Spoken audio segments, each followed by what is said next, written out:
Il y a des technologies qu'on remarque quand tout fonctionne et d'autres qu'on comprend quand tout s'éteint. Ces dernières semaines à Libreville, les coupures d'électricité se sont enchaînées. Et comme beaucoup de gens, je me suis retrouvé dans une situation très simple. Grosso modo, plus de courant, un téléphone à 0% et aucun moyen de le recharger. C'est dans ce cas-là qu'on réalise la plupart du temps qu'un powerbank, ce n'est pas un gadget, c'est une assurance énergétique. Dans cette vidéo, aujourd'hui, on va voir d'où viennent les powerbanks, à quoi ils servent vraiment, comment bien les choisir ou le choisir, et surtout le top 5 des powerbanks les plus utiles que je vous propose.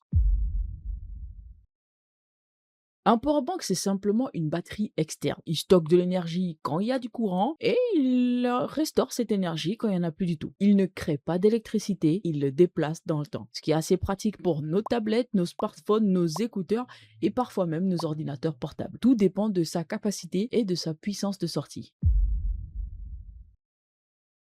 Les premiers powerbanks sont apparus avec les premiers smartphones modernes. À l'époque, les batteries duraient à peu près une journée quand tout allait bien. Les premiers modèles étaient lents, lourds et peu fiables. Puis sont arrivés la charge rapide, l'USB Type C, les normes Power Delivery et aujourd'hui la charge sans fil. Le powerbank est passé d'accessoire de secours à outil du quotidien, surtout dans les zones où l'électricité est assez instable. Pourquoi acheter un powerbank aujourd'hui? On pense souvent au powerbank pour les voyages, mais en réalité, il sert surtout quand il y a des coupures d'électricité, on travaille avec son smartphone, on dépend d'Internet mobile ou simplement pour rester joignable. Dans certains cas, un téléphone chargé, c'est la sécurité, le travail et l'information.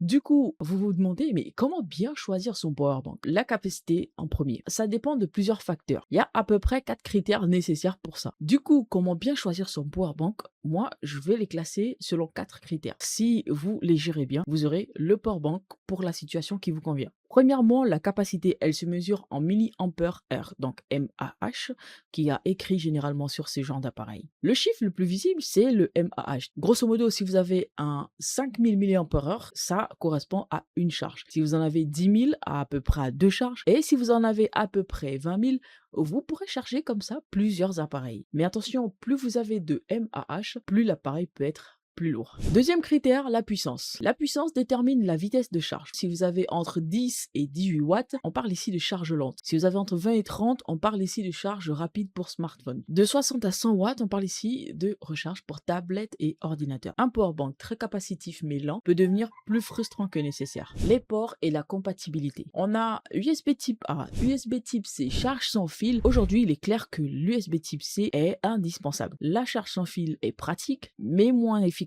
en cas d'urgence. En quatrième, nous avons la sécurité. Un bon powerbank doit intégrer la protection contre la surchauffe, contre la surcharge et les courts-circuits. C'est pour ça que les marques reconnues comptent effectivement. De mon côté, j'ai acheté un powerbank de la marque Phonemi. Je connaissais pas, mais situation d'urgence, comme je vous l'ai dit en ce moment, les délestages, c'est une dinguerie. Ici, je suis tombé sur le modèle FM6P33. Voilà, c'est celui-ci. Il est annoncé avec 10 000 ampères. On va unboxer tout ça et faire des tests.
Du coup, c'est un modèle simple, orienté dépannage, pensé pour tenir le smartphone en vie pendant les coupures. Bon, c'est clair que si la coupure fait à peu près 24 heures, ce serait un petit peu tiré par les cheveux, mais on verra bien s'il y tient dans le temps. En tout cas, je vous en ferai un retour très prochainement. On n'est pas sur un modèle premium, mais clairement, c'est l'une des solutions accessibles et pratiques. Je vous conseillerais pas forcément d'aller chercher exactement la même marque si jamais vous êtes dans une situation d'urgence comme moi, mais un minimum les 10 000 mAh.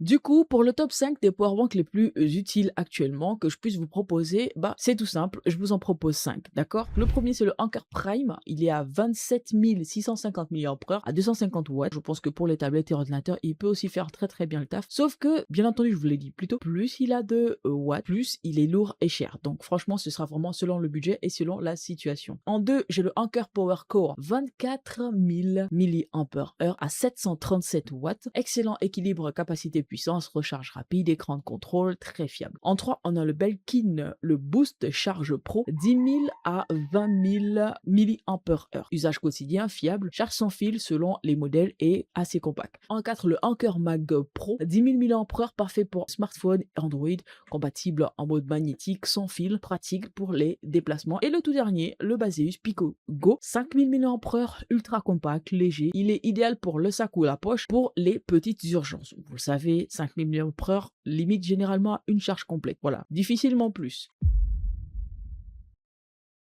Grosso modo, pour les coupures fréquentes, je vous conseille un 20 000 mAh minimum. Oui, j'ai pris du 10 000, mais ça c'est parce que, en vrai, comme on dit, situation d'urgence. Ensuite, pour les déplacements quotidiens, ce format-là pourrait faire l'affaire, donc 10 000 ampères. Et pour les urgences ponctuelles, 5 000 mAh qui vous permet de faire bien sûr la petite charge nécessaire pour tenir votre téléphone toute la journée. Alors, le meilleur powerbank, ce n'est pas forcément le plus cher. Ça, c'est des idées arrêtées. Arrêtez de penser comme ça sert à rien. C'est celui qui correspond à votre réalité. Le powerbank, ce n'est pas un objet futuriste comme on les connaît, d'accord? C'est une réponse directe à un problème très concret. Et quand l'électricité devient instable ou irrégulière ou absente, l'autonomie devient une richesse. Du coup, dites-moi en commentaire combien de milliampères fait votre powerbank et s'il vous a déjà sauvé la mise une fois, minimum. En tout cas, abonne-toi si tu veux des contenus tech qui parlent de vraie vie et pas juste de spec. À la semaine prochaine.